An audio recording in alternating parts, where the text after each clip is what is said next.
Funny because just a couple of weeks ago, the Cardinals were a part of this BBTN live show, and they were in first place in the NL Central.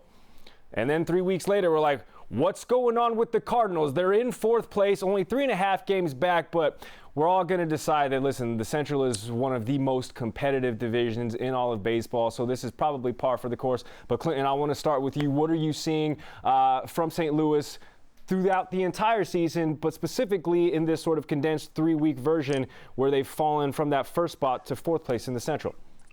Well, we're looking at a team that just can't score runs, can't hit the ball. In April and May, they averaged around somewhere between 4 and 4.5 runs a game. And in June, they're down to sub 3. And sorry, I don't care what team you are in the major leagues, it's going to be pretty tough to win a lot of ball games when you can't get above that 4-run mark for the most part. So that's number one.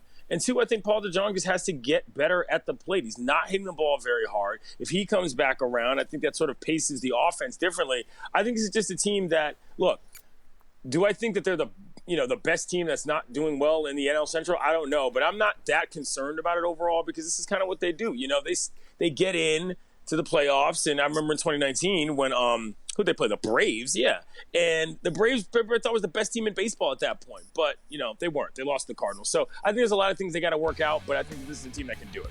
The Cardinals have lost 13 of 19, as you see right here, 3.5 games back in the Central. So, Joon, your assessment of what's been happening with them as it presently sits? Yeah, I think it's hard to understate the loss of Jack Flaherty to injury. Flaherty is, I think, one of the best young pitchers in the sport, is the anchor and the ace of that rotation now. And so losing him has been a big kind of catalyst for this team, losing ground in the division race. But at the end of the day, like the Cardinals, as long as they're kind of like hanging around 500 or hanging in the division race, I think they're going to be a threat to make a run for the wild card, sneak their way into the playoffs, or even win the division. This is a very tight division right now.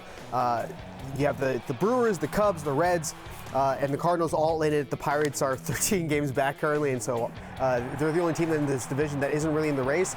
But this is a team that has a lot of talent. Paul Goldschmidt, Nolan Arenado, Carlos Martinez, Harrison Bader. There's a lot of really good players on this team, and so I think once you kind of see, once you see some of these guys kind of play at what you would expect, the Cardinals might be able to make a run here.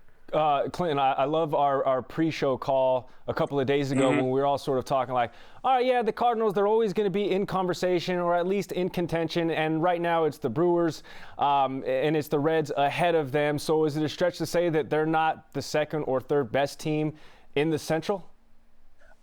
It's not a stretch. I mean, I think the Cardinals are as good as either of these teams. Probably the Brewers. The Cubs, I think, I don't want to say overrated, but I don't have a whole lot of confidence in that team. I just don't. The Brewers are a good squad. But to me, I look at this, and like you said, outside of the Pirates, I'm not that worried about them. The talent level on St. Louis's team is too high for me to count them out in terms of the veteran leadership they have and in terms of, I don't want to, look, I'm not going to get all into this notion about, they're the Cardinals so they can do it. I mean, we're talking about completely different rosters, but, this is a team that historically finds a way to get in the playoffs and makes noise. And I think this is going to be no different this season. I would not be looking to face the Cardinals in the playoffs. It's not really a thing that's bound for success. It's so funny because a couple of weeks ago, Joon, we were talking about it and it was a Cubs game and we were like, yeah, they're like kind of hovering in first place, but they've just continued to win. And it was only a couple of weeks ago when it was like, it's only a matter of time before they have to completely bail and completely sell and get rid of those veteran pieces because they're going to be in a rebuild.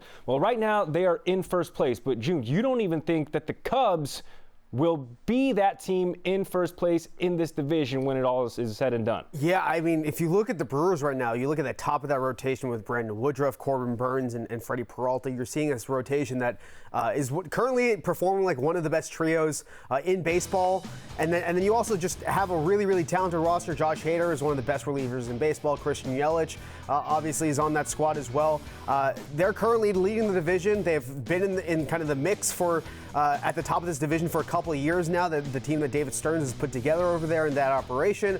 I think that this is one of the most, I would say that this is the most talented team in the division currently. And I think that, talent doesn't always win out. You see that right now with the New York Yankees and seeing them in kind of struggling in the American League East, despite all of the on-paper talent there. Talent doesn't always mean everything, but I do think that this, when you look at the top of that Brewers rotation, it is a harbinger for their success as we move forward in the season. Thanks for watching ESPN on YouTube. For live streaming, sports, and premium content, subscribe to ESPN+.